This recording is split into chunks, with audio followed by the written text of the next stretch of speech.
अस्सलाम वालेकुम, सबको जश्न आज़ादी मुबारक। आपको शादी मुबारक।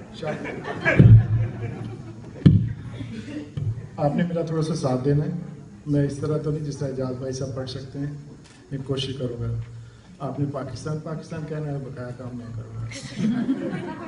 मेरी जिंदो मेरी जान पाकिस्तान पाकिस्तान, मेरी जान मेरी पहचान पाकिस्तान पाकिस्तान, तुझ पे अल्लाह का एहसान,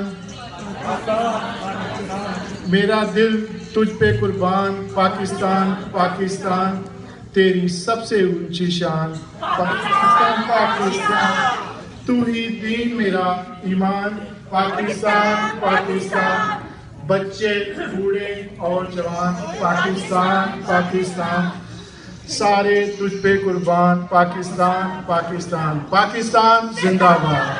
थैंक यू।